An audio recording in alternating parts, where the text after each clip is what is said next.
Winning MVP is supposed to mean you were the best, the most valuable, the game changer, but sometimes it makes zero sense. Most valuable players should carry their team, crush the stats, and leave no doubt that he is the guy, but some of these picks couldn't keep up with their standards. We're talking about seasons where the numbers didn't add up, the impact didn't match the hype, or the voters just got it completely wrong when it came to MVP. The MVP is supposed to honor the most valuable player in a season, but let's be real, it's the most inconsistent award in all of sports. Every single year, the criteria seem to change in a split second. One season, it's all about the best player on the best team. Next year, it's who found their way through social media fame. Then suddenly it's about the narrative, who overcame the most, who surprised the media, or who's due for some recognition. Some people just got passed while the other half is in the biggest margins. There is no clear standard, no set formula. It's a mix of stats, storylines, team success, and opinions that weigh differently each year. And every NBA season ends with one big question: who's the MVP? And sometimes the answer makes no sense. Usually it is handed over based on team records, feel-good stories, and media hype just like any other sport. Yes, everything but being the best player. And now it has reached a point where the NBA MVP race is a popularity contest one year, a stats battle the next, and a narrative award after that. Today we're breaking down the most controversial MVP picks in NBA history. Number 1, Steve Nash. In the mid-2000s, Steve Nash changed the game, or at least that's what the voters believed. And that was the logic behind the back-to-back MVPs in 2005 and 2006.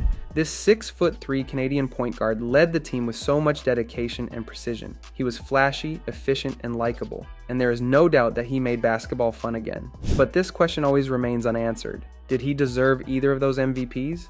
Let's talk about 2005. Nash grabbed 15.5 points and 11.5 assists. A solid stat line, but not a mind-blowing one.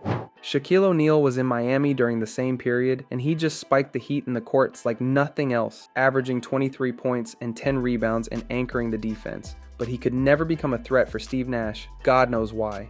The same drama happened in 2016 as well. Nash wins MVP again. His numbers improved slightly, but he's still averaging under 20 points per game. That same season, Kobe Bryant dropped 81 points in a single game. He averaged 35.4 points per game, the type of game nobody had seen since Michael Jordan. Even the Lakers were dragged to the playoffs only because of him, and yet he finished 4th in MVP voting. But why? It was just the narrative. Voters fell in love with his face and style. He was seen as a team first, pass first, and best of all. At the same time, Shaq was already a legend, and Kobe was still painted as a villain after Shaq split. The MVP once again fell prey to the trap of storytelling. Nash was great, no doubt, but was he better than a prime Shaq? We doubt it. Was he more valuable than Kobe, putting up one of the greatest scoring seasons in NBA history? No way. And now, decades later, fans still argue. Some call Nash's MVPs the biggest robbery in league history. Others say it was all about the season. But one thing's certain, when it comes to MVP debates, Steve Nash's name always sparks fire. Number 2, Dave Cowens. The year was 1973. The NBA was on fire, where big men ruled the court and defense was often more valued than flash. It was also the year Dave Cowens, a center for the Boston Celtics, was named League MVP. And that's when the debates began. Cowens was tough and relentless, the kind of player who fought for every point and never stopped moving. He was the heartbeat of Boston. And that season, he averaged 20.5 points and 16.2 rebounds per game, which was pretty impressive, no doubt. But we should not forget that Celtics also finished with a league-best 68-14 record. And that is where the cracks in the MVP logic started to show. Kareem Abdul-Jabbar, already a champion, already a dominant force, and the best player in the world, was the topic of discussion everywhere. Kareem averaged 30.2 points, 16.1 rebounds, and 5 assists that same season. He was carrying over the season stat for stat, impact for impact. So how did Cowens win MVP over Kareem? Kareem had already won MVP in 1971, and voters were eager for a fresh face, and that paved the way for Cowens. Boston team won more games, and Cowens was the emotional engine of that team. Cowens was the player who worked harder than everyone else. He didn't dominate with grace like Kareem or glide across the court, he literally fought. Meanwhile, Kareem was acting cool, and some viewed him as too cool, and that was the opportunity for voters to pick the narrative. And just like that, Kareem passed over to the guy who played harder and fit the storyline of the time. Decades later, Cowens himself acknowledged the controversy. Even he accepted the fact that Kareem probably had the better season, but the MVP, that went to the guy who played harder. In the long list of questionable MVP picks, Dave Cowens' 1973 win still stands as one of the most debated. Number 3, Magic Johnson. By 1990, Magic Johnson was already a basketball icon. 5 championships, 2 MVPs. He was the face of the NBA at the moment. He was a point guard who broke the game wide open and redefined what was possible at his position. But when he won his 3rd MVP in 1990, the world didn't see it as an achievement. They rather considered it as a robbery. Because that year, Michael Jordan was on an entirely different planet. Jordan led the league by scoring 33.6 points per game. He added 6.9 rebounds, 6.3 assists, 2.8 steals, and shot 53.6% from the field. He was a one-man army, dragging a young Bulls team to 55 wins in the toughest battlefield. Night after night, he dominated on both ends of the court, where he was defending, rebounding, doing everything. At the same time, Magic had a strong season with 22.3 points, 11.5 assists, 6.6 rebounds, and led the Lakers to the #1 position in the West. But here's where the controversy starts. Many felt his win wasn't based on the best season, but on legacy, popularity, and voter sentiment. And Jordan was too dominant to ignore, which voter did anyways. Because in 1990, Magic was the safest option available for them. He was getting popular and polished. He had the media in his arms, while Jordan was a killer player who hadn't yet won a title. So when MVP voting came down, the league made a statement. Jordan still has to wait. Jordan had carried more, scored more, and done more with less. But Magic walked away with the trophy, not because he was the most valuable that season, but because he was a part of the team which was playing safe. To this day, Magic's 1990 MVP is one of the most debated in NBA history. Even in Jordan's legendary career, it stands as an injustice. A moment when the best player on earth got told not yet. The very next year, Jordan won MVP and his first championship. But in 1990, the NBA sent a message. Greatness had to wait its turn. And Magic Johnson, he smiled, collected his 3rd MVP, and stepped into one of the most controversial legacies that award has ever carried. Number 4, Russell Westbrook. In 2017, Russell Westbrook did something that hadn't been done in over half a century. He averaged a triple-double with 31.6 points, 10.7 rebounds, 10.4 assists. That was the moment when he joined Oscar Robertson in the history books. It was just wild. And for that, he was named NBA MVP. But the moment the trophy was in his hands, the debates exploded. Though his game in that season was considered one of a kind, many still argue it wasn't the most valuable. This was the season after Kevin Durant left the Thunder for Golden State and the responsibilities fell over Westbrook's shoulder.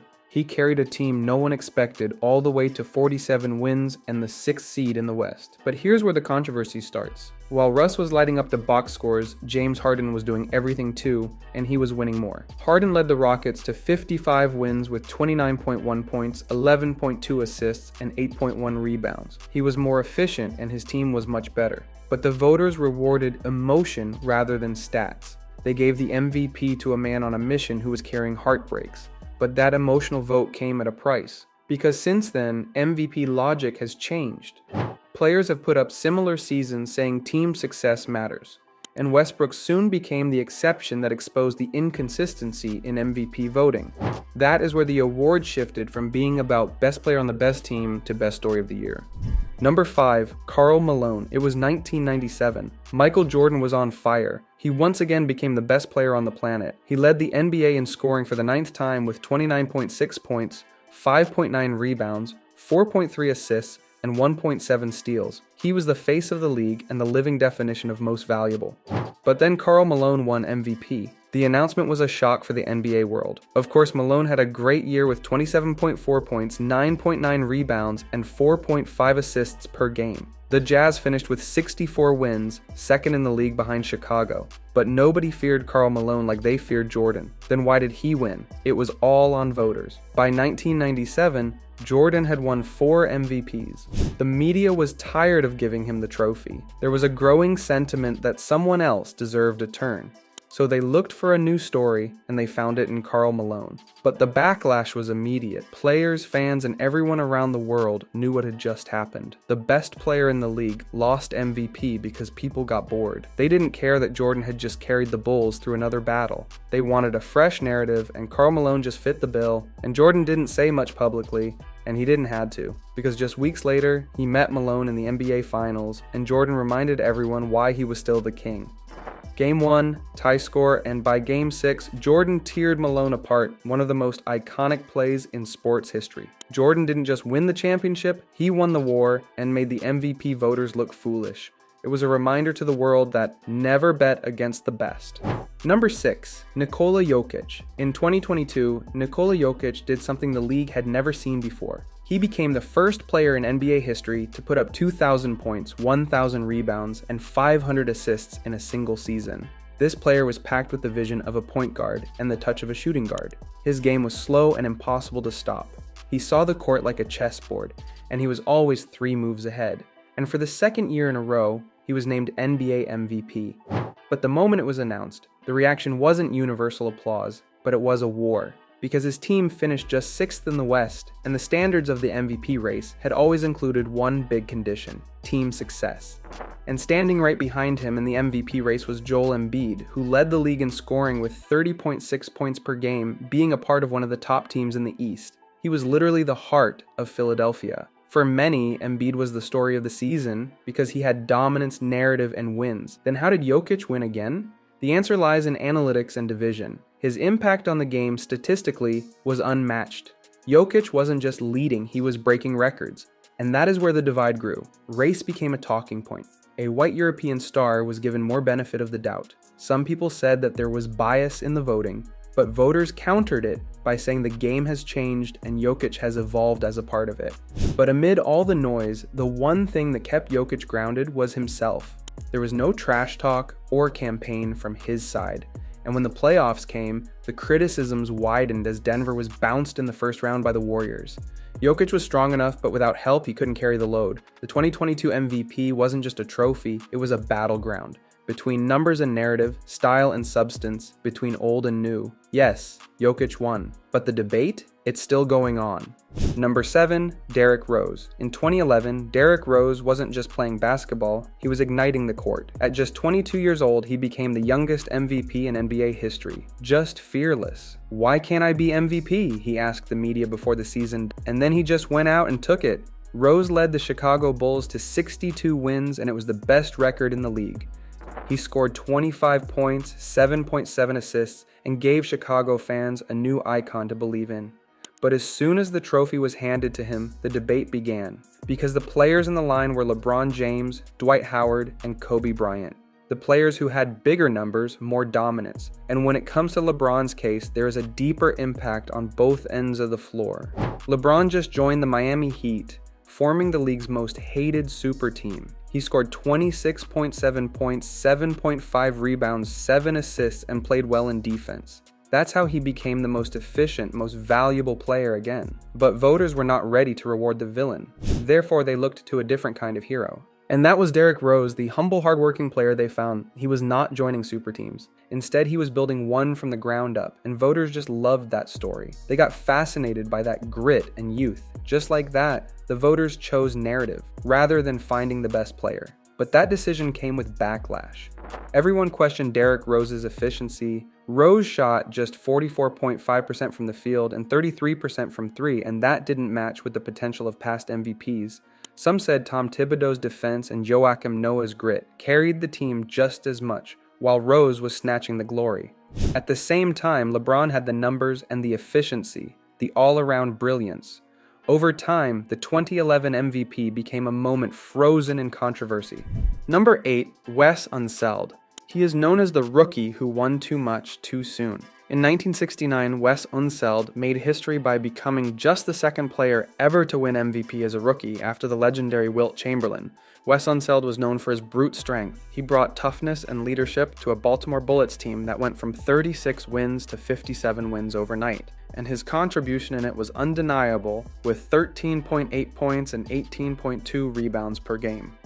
But here's where it gets controversial. In that same season, Wilt Chamberlain scored 20.5 points, 21.1 rebounds, and shot an insane 58% from the field, which led the Lakers to 55 wins. He played almost every minute of every game. Then there was Bill Russell, who was the rock of the Celtics in his final season, and Elvin Hayes, another rookie, who led the league in scoring with 28.4 ppg. So how did Uneld get the MVP? It was just so simple. The team turnaround and narrative played their parts. Voters fell in love with the story as fast as it could. But when you compare raw production, efficiency, and defensive dominance, his game doesn't add on to the title of MVP. He wasn't the best player and not even close. His MVP is often counted as one of the weakest statistically in league history. It was a great story, but not the right winner. So which MVP tale sounded the most thrashed for you? Let me know in the comments. Now hit that subscribe button and join the squad. From MVP robberies to GOAT arguments, if it's controversial, we're on it. So never miss a video, until we see each other again.